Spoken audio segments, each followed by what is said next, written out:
नमस्कार आदाब दोस्तों वक्त हो चला है तमाम देश और दुनिया की सभी ताजा और तरीन बड़ी खबरें जानने का। डालते हैं सुर्खियों पर नजर।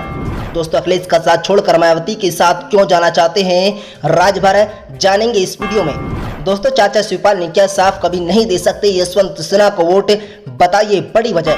दोस्तों खबर का असर अखिलेश यादव ने किया पोस्ट तो एक्शन में आए डिप्टी सीएम, धक्का मार एम्बुलेंस मामले में आजमगढ़ सीएमओ से मांगी रिपोर्ट। दोस्तों राष्ट्रपति चुनाव के लिए लोकसभा की कार्यवाही आज दोपहर 2 बजे तक के लिए स्थगित कर दी गई। दोस्तों फिल्म अभिनेता चंद्रचूड़ के पिता वे पूर्व विधायक बलदेव सिंह का निधन। दोस्तों बीजेपी सांसद ने पहले मुख्तार अब्बास नकवी को दी बंगाल का नया राज्यपाल बनने की बधाई, फिर ट्वीट कर दिया डिलीट। दोस्तों यूपी विधान परिषद की खाली पड़ी 2 सीटों के लिए उपचुनाव की तारीखों का ऐलान। दोस्तों जानेंगे इन सभी खबरों को एक एक कर विस्तार से, लेकिन दोस्तों खबर जानने से पहले लाइक कीजिए इस वीडियो को, चैनल को सब्सक्राइब करें और पास में लगे बेल आइकन को भी दबा लें ताकि तमाम देश और दुनिया की सभी ताजा तरीन बड़ी खबरें आपके पास सबसे पहले पहुंचे। जी हाँ दोस्तों, पहली बड़ी अपडेट आ रही है, आपको बता दें अखिलेश का साथ छोड़कर मायावती के साथ क्यों जाना चाहते हैं राजभर। दोस्तों उत्तर प्रदेश में इस समय काफी सियासी उठापटक चल रही है। एक तरफ जहां एबीएसपी के चीफ ओम प्रकाश राजभर अखिलेश से मुंह फेरते नजर आ रहे हैं, तो वहीं दूसरी तरफ बीएसपी चीफ मायावती से उनकी नजदीकियां बढ़ती जा रही हैं। दोस्तों राजभर के रुख से ऐसा लग रहा है कि यूपी में नए सियासी समीकरण बन रहे हैं। राजभर ने भी अब संगठन को मजबूत करने के लिए संगठन की बैठकें करनी शुरू कर दी हैं। पार्टी का दावा है कि पूर्वांचल के कई जिलों में बैठक करके पार्टी की ओर मजबूत करने का काम किया जाएगा, जिससे आने वाले 2024 के चुनाव में पार्टी को मजबूत बनकर उभरेगी। दोस्तों एसबीएसपी चीफ ओम प्रकाश राजभर ने जब अखिलेश यादव को छोड़ने का मन बना लिया। दरअसल ओम प्रकाश राजभर के मायावती के साथ जाने का एक कारण मुख्तार और उनका परिवार भी है। फिलहाल मुख्तार के बेटे अब्बास अंसारी एसबीएसपी से विधायक है। राजभर को लग रहा है कि मायावती की एक ऐसा ठिकाना है जहां वो मुख्तार एंड फैमिली के साथ आसानी से रह सकते हैं। बीजेपी के साथ आने पर इन पर मुख्तार ने पीछा छुड़ाने का दबाव रहेगा, जिससे वो करना नहीं चाहेंगे। पहले भी राजभर अब मुख्तार अंसारी को राजनीतिक संरक्षण देने का आरोप लगाते रहे। दोस्तों मायावती के साथ मिलकर अपनी चुनावी बिसात बिछाएंगे राजभर। बता दें मायावती के साथ जाने का राजभर को एक फायदा यही भी है कि वो बीजेपी से आसानी से मोर्चा कर ले सकते हैं। विधानसभा चुनाव के दौरान बीएसपी की मुख्य मायावती पर बीजेपी का समर्थन करने का आरोप लगाया था। हालांकि आरोप यह भी लगाए गए कि अखिलेश को हराने के लिए वो बीजेपी के हिसाब से उम्मीदवारों का चयन कर रहे हैं। इसकी बानगी लोकसभा उपचुनाव में देखी गई है, जब चुनाव हारने के बाद धर्मेंद्र यादव ने बीजेपी और मायावती के गठबंधन को लेकर बधाई भी दी थी। अब ओम प्रकाश राजभर मायावती के साथ मिलकर अपनी चुनावी बिसात बिछा सकते हैं। दोस्तों राजभर के साथ आने का फायदा मायावती भी है। दरअसल मायावती उत्तर प्रदेश में समय संगठन को मजबूत करने के लिए जूझ रही है। मायावती की पार्टी 4 चुनाव हार चुकी है। 2007 के बाद हुए चुनाव के बाद से ही मायावती लगातार हार का सामना कर रही है। 2014, 2017, 2019 और 2022 का चुनाव मायावती हार चुकी हैं। मायावती को भी एक सहयोगी की तलाश है जो मुश्किल समय में उनका साथ दे सके। खासतौर से राजभर के साथ आने के बाद पूर्वांचल में जो अखिलेश और बीजेपी को कड़ी टक्कर दे सकती है। हालांकि अभी मायावती और राजभर के बीच अधिक तारीख मुलाकात नहीं हुई है, लेकिन जिस तरीके से राजभर बयान दे रहे हैं उससे लग रहा है कि अंदर खाने खिचड़ी पक रही है। दोस्तों अखिलेश यादव के साथ तल्खी के बीच अब सवाल ही खड़ा हो रहा है कि ओम प्रकाश राजभर बीजेपी में क्यों नहीं जा रहे। राजनीतिक विश्लेषक कहते हैं कि दरअसल अभी बीजेपी राजभर की जरूरत नहीं है और ये राजभर को पता है, इसलिए वो बीजेपी से ज्यादा बीएसपी में अपनी संभावनाएं तलाश रहे हैं।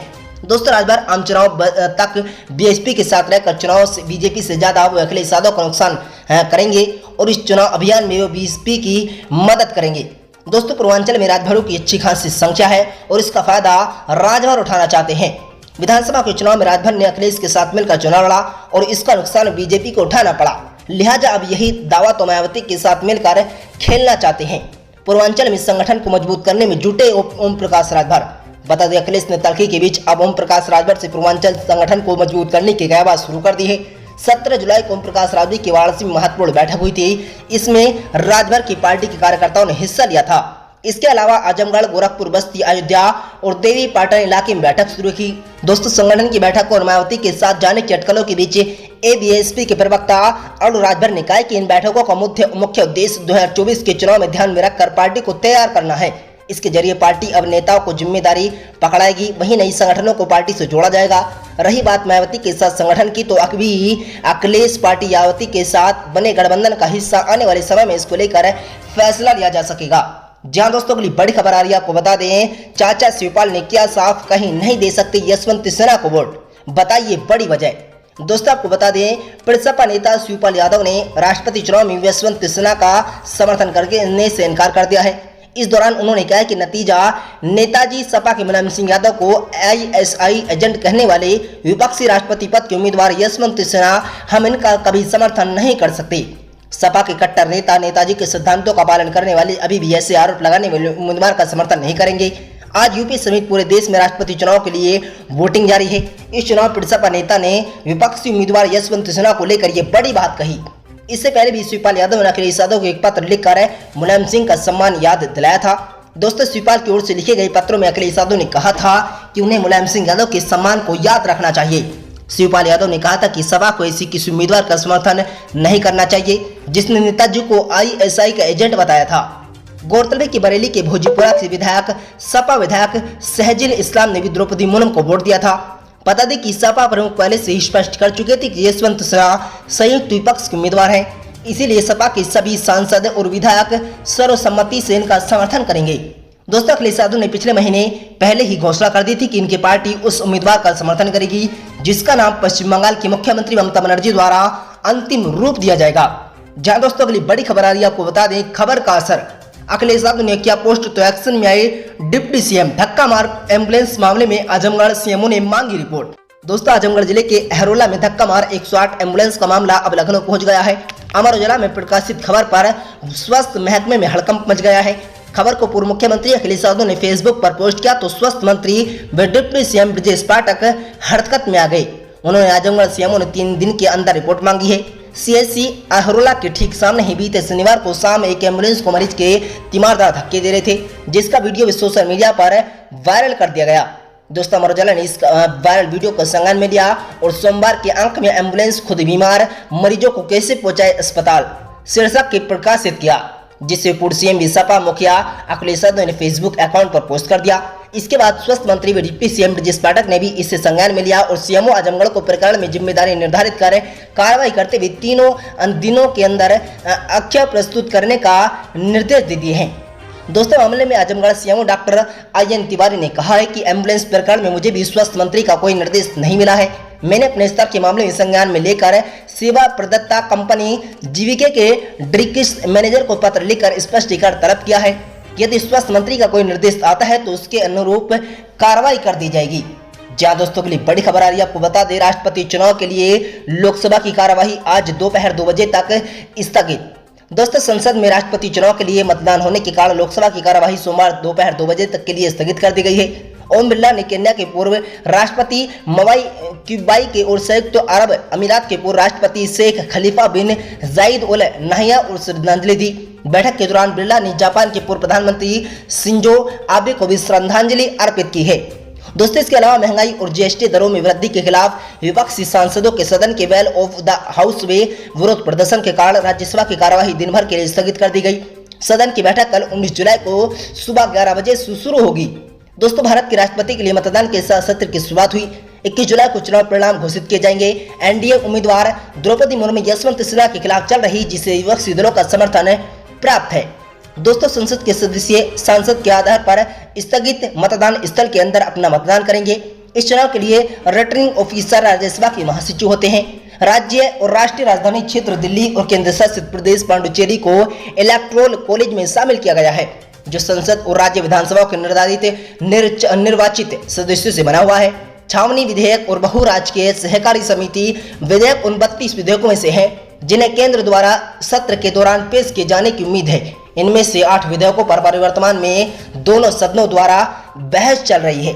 जहां दोस्तों के लिए बड़ी अपडेट आ रही है, आपको बता दें फिल्म अभिनेता चंद्रचूड़ के पिता व पूर्व विधायक बलदेव सिंह का निधन हो गया है।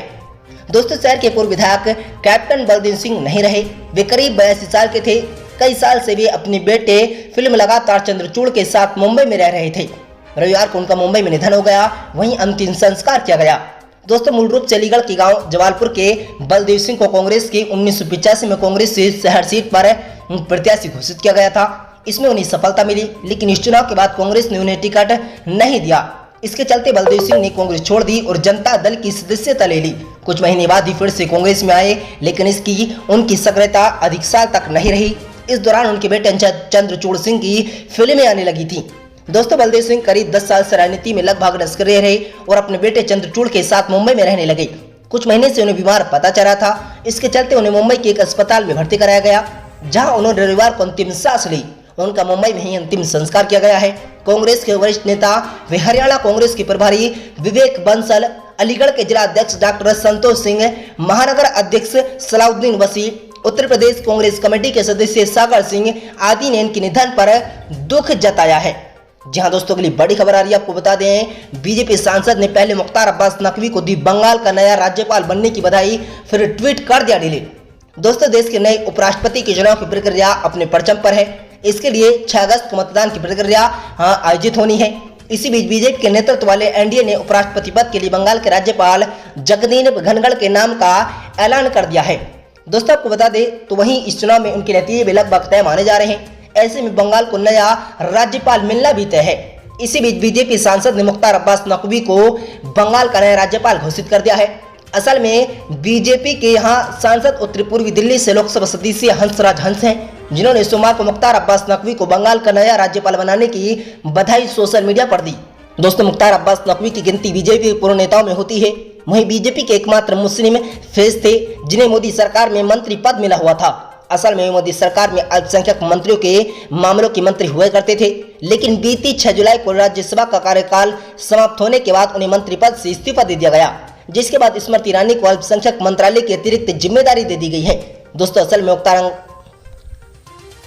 में मुख्तार अब्बास नकवी लंबे समय से राज्यसभा सदस्य थे, जिनका कार्यकाल समाप्त होने के बाद करीब आ रहा था और उन्हें रामपुर से लोकसभा सीट टिकट दिए जाने की भी चर्चा थी, लेकिन बीजेपी ने उन्हें लोकसभा का टिकट नहीं दिया, तो वहीं राज्यसभा के लिए कहीं से उम्मीदवार नहीं बनाया। दोस्तों आपकी क्या राय इन सभी खबरों को जानकर आप अपनी राय कमेंट बॉक्स में दें।